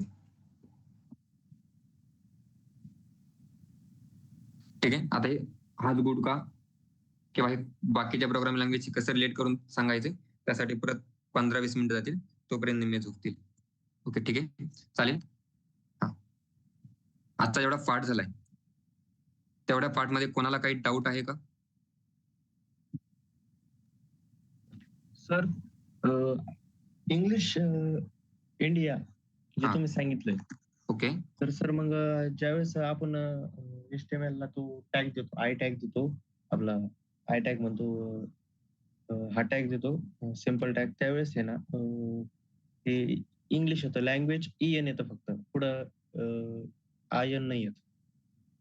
ओके ज्यावेळेस तसाच जर कोड जर का केला आणि तो रन केला तर मग ब्राउझर काय डिफाईन करतो, कोणची इंडियन लँग्वेज करतं की US लँग्वेज डिफाईन करतो? तर ब्राउझर तुम्हाला त्यामुळे अगोदर सांगितलं, ब्राउझर मध्ये जो कंट्रोल पॅनल आहे, आपल्या पीसी मध्ये जो कंट्रोल पॅनल आहे त्यामध्ये जी लँग्वेज डिफाईन केली आहे आपल्या डिव्हाइसची, तर तो त्याला प्रेफर करणार आहे. आता या ठिकाणी बघा, या ठिकाणी दिसतंय खाली चार्जिंगचा स्लॉट आहे, नंतर वायफायचं नेट कनेक्शन आहे, या ठिकाणी दिसतंय इंग्लिश काय खाली बघा,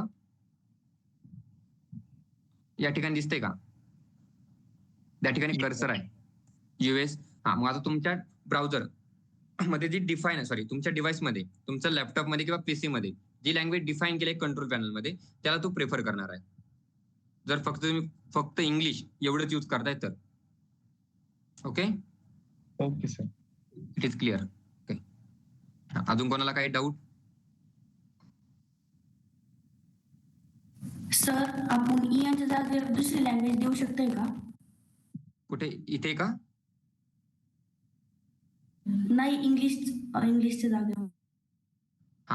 जर तुम्ही इंग्लिश जागेवर जर दुसरी लँग्वेज दिली तर त्याला 99% ब्राउझर किंवा ऍज अ टेक्निकल स्टँडर्ड वेने जर तुम्ही ते रन करायला गेला तर 99% ब्राउझर त्याला सपोर्ट करणार नाहीये. काही ब्राउझर असतील ते त्याला सपोर्ट करतील, बट अगोदर सांगितलंय सगळ्या ज्या टेक्नॉलॉजी डिफाईन केल्या जातात त्यांसाठी जी टीम बनवते मॅक्झिमम ती, कारण की इंटरनॅशनल लँग्वेज पण इंग्लिशच आहे. तुम्ही स्वतःचे अगोदर सांगितलं होतं की मराठी, हिंदी, उर्दू या अशा लँग्वेज या ठिकाणी डिफाईन करू शकत नाही. काही काही ब्राउझर त्याला सपोर्ट करतात. फॉर एक्झाम्पल जशी आपली HTML लँग्वेज आहे, C लँग्वेज आहे, तशी संस्कृत मध्ये पण कोड केला जातो, संस्कृत मध्ये पण प्रोग्राम रन केले जातात. मग काही काही ब्राउझर आहे ते त्याला सपोर्ट करतील त्या लँग्वेजला, पण प्रत्येक ब्राउझर इंटरनॅशनल लेवलला सपोर्ट करेल असं नाहीये. तुमच्या लोकल लेवलला सपोर्ट करेल पण इंटरनॅशनल लेवलला सपोर्ट करणार नाही बाकीच्या लँग्वेजला. Okay it is clear or not? Okay sir. Okay अजून कोणाला काही डाऊट?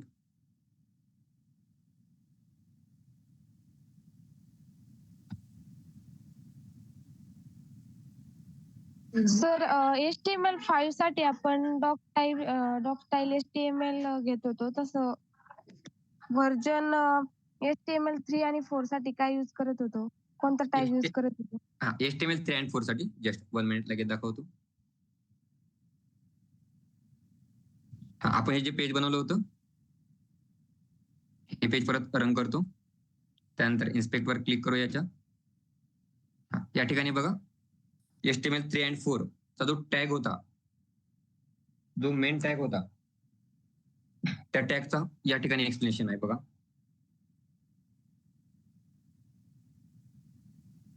जे फर्स्ट टॅग आहे त्याला आपण काय बोलतो? Document declaration. ज्यावेळेस डॉक्युमेंट डिक्लेरेशन केलं जायचं तर या ठिकाणी बघा हा HTML 4 चा डॉक्युमेंट डिक्लेरेशन आहे. HTML आणि पुढे दिसतंय तुम्हाला भरपूर सारा कंटेंट राईट केलेला. मग त्या ठिकाणी त्याला कोणी ते स्टँडर्ड कोण मेंटेन करताय, काय करताय? काल जे सांगितलं होतं HTML 4 नंतर जे स्टँडर्ड मेंटेन करण्याचं काम कोणत्या दोन टीमने केलं आहे? व्हॉट WG आणि W3C. या ठिकाणी दिसतंय www.w3.organization. आणि काल आपण जे नोट्स मध्ये किंवा काल जे लेक्चर मध्ये टाईप करून दिलं होतं या ठिकाणी बघा HTML 4 व्हर्जन जे मेंटेन करण्याचं काम आहे ते कोणी केलंय? W3C आणि व्हॉट WG. या ठिकाणी कुठे गेलं आउटपुट? या ठिकाणी दिसतंय त्यांचं नेम W3G.organization. हा होता HTML 4. 3 चा पण सेम असाच आहे. खूप मोठं डॉक्युमेंट डिक्लेरेशन होतं 3 and 4 किंवा त्याच्या अगोदरचं जे व्हर्जन आहे त्याचं. आणि HTML 5 चं जे व्हर्जन आहे त्यांचा जो डॉक्युमेंट डिक्लेरेशनचा जो कंटेंट आहे तो खूप शॉर्ट मध्ये राईट केला गेलेला आहे. समजलं डॉक्युमेंट 4 आणि 3 साठी कसं यूज केलं जात होतं?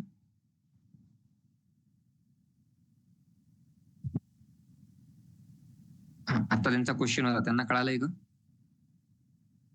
हो सर. ओके ठीक आहे चालेल. बाकीच्यांनी सांगण्याच्या अगोदर प्रेझेंटी स्टार्ट केली. ओके ठीक आहे चालेल. बाकीच्यांनी तोपर्यंत प्रेझेंटी स्टार्ट. जस्ट ज्यांना डाऊट आहे ते थांबा. एकदा आता ज्यांना जायचंय त्यांनी प्रेझेंटी द्या अगोदर. ज्यांना डाऊट ऐकायचं असेल त्यांनी थांबलं तरी चालेल प्रेझेंटी दिल्यानंतर. ऍक्च्युअल डाऊट काय आणि त्याचं एक्सप्लेनेशन काय आहे? नाही का? अशा दोन ऑप्शन होऊ शकतो का तिथं? हा बोला. युजरकडं आवाज येत नाही तुमचा क्लिअर. आपण नाही का साधारण दोन ऑप्शन ठेवू शकतो का तिथं युजरकडं? इंग्लिश US सिलेक्ट करायची का इंडियाची सिलेक्ट करायची? नाही तशी दोन ऑप्शन नाही देऊ शकत तुम्ही. कारण की जी वेबसाईट ओपन केली जाणार आहे ती कोणत्या एका कंट्रीमध्ये ओपन केली जाणार आहे ना. आणि जसं तुम्हाला सगळ्यात अगोदर फर्स्ट लेक्चर घेतलं होतं, फर्स्ट लेक्चर त्या ठिकाणी इंटरनेट आणि इंटरनेटचा जो पोर्शन आहे किंवा पार्ट आहे ती वेब आहे. आणि प्रत्येक कंट्री मध्ये गेल्यानंतर प्रत्येक वेब ऍप्लिकेशनचं प्रत्येक वेबला रिस्ट्रिक्शन आहे. प्रत्येक वेब प्रत्येक कंट्रीमध्ये ओपन केली जात नाही किंवा यूज केली जात नाही. मग त्या ठिकाणी फॉर एक्झाम्पल एखादी वेबसाईट आहे त्या ठिकाणी तुम्ही त्याला दोन एक देताय, US पण देताय आणि इंडिया पण देताय. आणि ती जर वेबसाईट इंडियामध्ये जर चलतच नसेल तर तिला इंडिया देऊन काय फायदा आहे? तशी पण ती रिस्ट्रिक्टेड आहे. प्रत्येक वेबसाईट ही गव्हर्नमेंटच्या हातात आहे की ती वेबसाईट कुठपर्यंत आणि कोणत्या कंट्रीपर्यंत चालली पाहिजे. जसं तुम्हाला अगोदर डायग्राम करून दाखवलं होतं, इंटरनेटने प्रत्येक कंट्री एकमेकाला कनेक्ट केल्या जातात. बट प्रत्येक कंट्रीची वेब ऍप्लिकेशन हे वेगळं आहे. जसं आता अमेझॉनचं होतं. मग अमेझॉन दोन डोमेन घेण्यापेक्षा एका डोमेनवर त्यांनी इंग्लिश US आणि इंग्लिश इंडिया असं पण देऊ शकत होते. त्यांना दोन डोमेन घ्यावे लागले. इंडियासाठी वेगळं डोमेन अँड ओके डायग्राम असेल तर परत शो करा. Okay just 1 minute.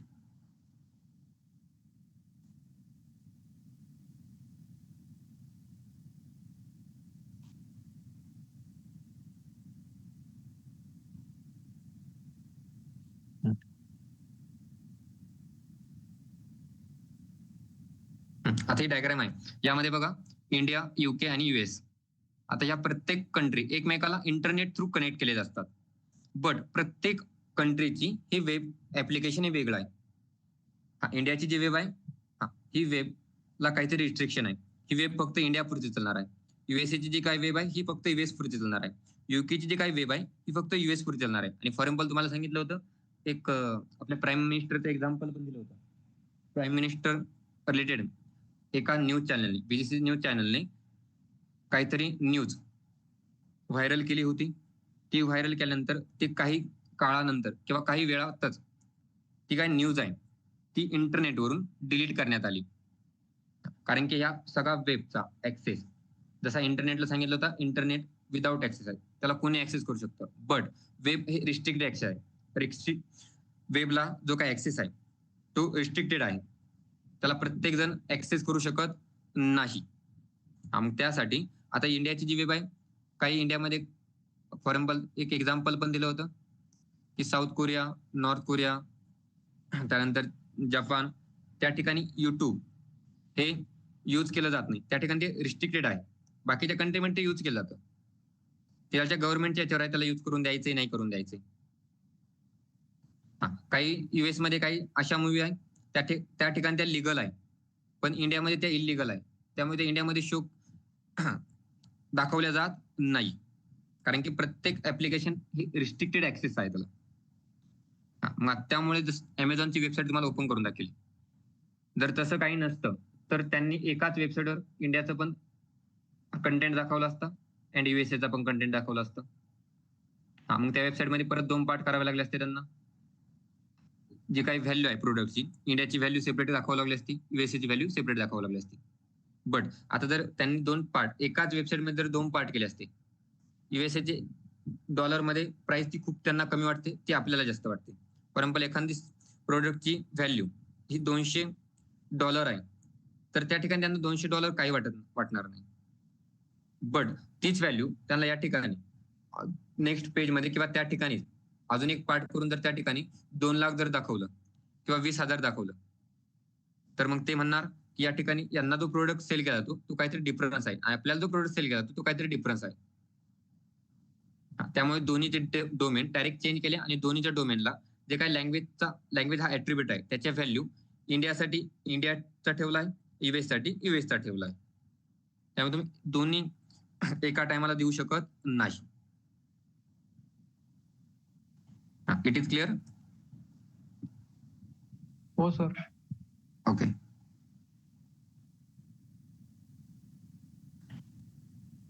Sir HTML साठी डिफरंट लँग्वेज आहे. बोला, कोणाला डाऊट आहे अजून? HTML सारखी आवाज येत नाही तुमचा, थोडा रेंज मध्ये बसा आणि बोला. HTML सारखी लँग्वेज आहे. बाकीच्यांना आवाज येतोय का त्यांचा, जे बोलताय त्यांचा? नाही सर. नाही सर. आदित्य, आदित्य सॉरी आदित्यच आहे ना? आदित्य आवाज येत नाही तुझा क्लिअर. Hello hello. आता येतोय आता येतोय. हा सर, HTML सारखी सेम टू सेम लँग्वेज आहे का? HTML सारखी मीन्स कसं म्हणायचं? HTML जी लँग्वेज आहे, HTML म्हणजे जी याला आपल्या वेबसाईट बनवण्यासाठी हे करते, हेल्प करते. कशासाठी हेल्प करते? वेबसाईट किंवा वेब बनवण्यासाठी. भरपूर सारे लँग्वेज आहे, भरपूर सारे. सेम टू सेम नाही, सेम टू सेम नाही, चेंजेस असतात. फॉर एक्झाम्पल जर आता जसं HTML मध्ये कोड आहे ना, सेम तसा JSP मध्ये पण कोड केला जातो. सेम HTML सारखा HTML चे टॅग त्या ठिकाणी पण यूज केले जाते. जसं आपण HTML मध्ये पेज बनवणार आहोत तसं ते JSP मध्ये पण पेज बनवलं जातं. त्यानंतर ASP मध्ये पण बनवलं जातं. .NET JSP हे जावासाठी आहे, ASP हे .NET साठी आहे. फॉर एक्झाम्पल जर कोड बघायचा असेल तर शो करतो लगेच.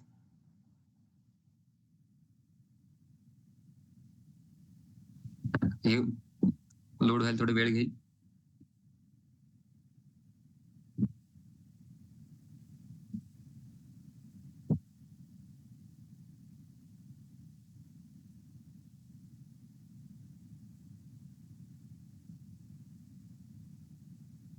हे जोपर्यंत लोड होते, बाकीच्या कोणाला काही डाऊट असेल तर विचारा.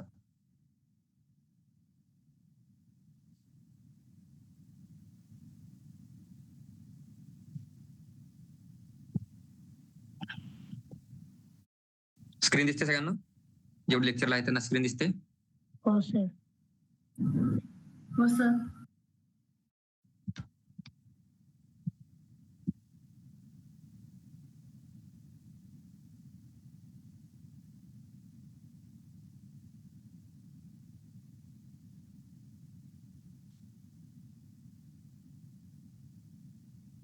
आता हे जे काय करतोय त्याच्यावर लक्ष द्यायचं नाही. अगोदर काय केलंय जर बघायचं असेल बघा, एक्सलंट हा एक प्रोजेक्ट आहे. एक्सलंट प्रोजेक्ट ओपन केल्यानंतर भरपूर सारे टॅब ओपन झाले. सगळ्यात लास्टला आहे SRC, आपण जे फाईल बनवतो. अजून एक कंटेंट क्लिअर होईल तुमच्यासाठी. ज्यावेळेस आपण कालच्या लेक्चरमध्ये की परवाच्या लेक्चरमध्ये आपण हे राईट केलं होतं बघा, दाखवतो.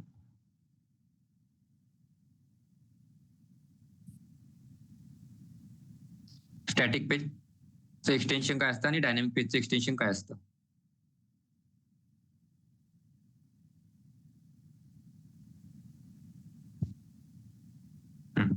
या ठिकाणी बघा,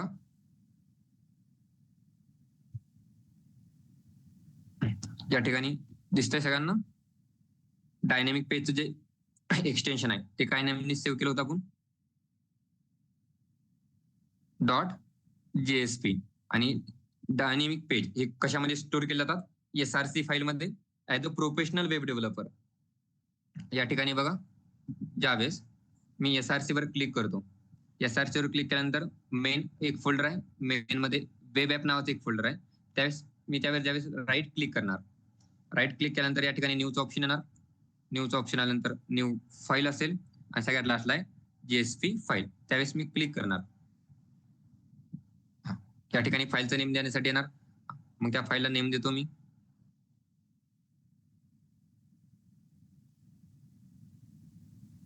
EPL नेम देऊया, EPL.JSP आणि फिनिश. झालाय कोड ओपन झालाय? कोड दिसतोय तुम्हाला? HTML चा कोड दिसतोय?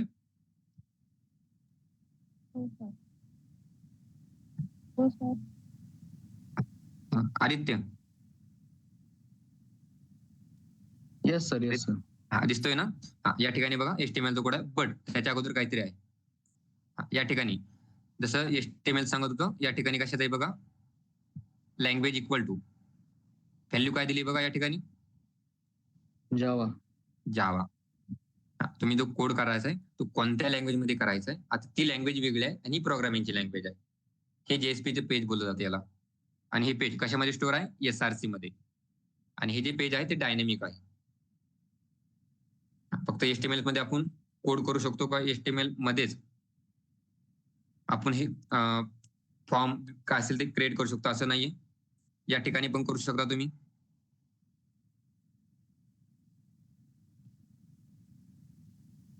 सर्व्हरला इश्यू आलाय काहीतरी. ओके, क्लिअर झालंय की फक्त HTML नाही, भरपूर सारे लँग्वेज आहे. त्या ठिकाणी आपण वेब डेव्हलप जसं वेबसाईट किंवा वेब पेज बनवू शकतो. ओके, अजून कोणाला काही डाऊट?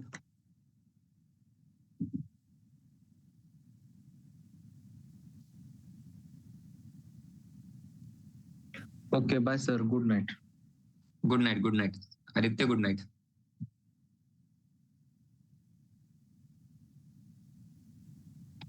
ओके,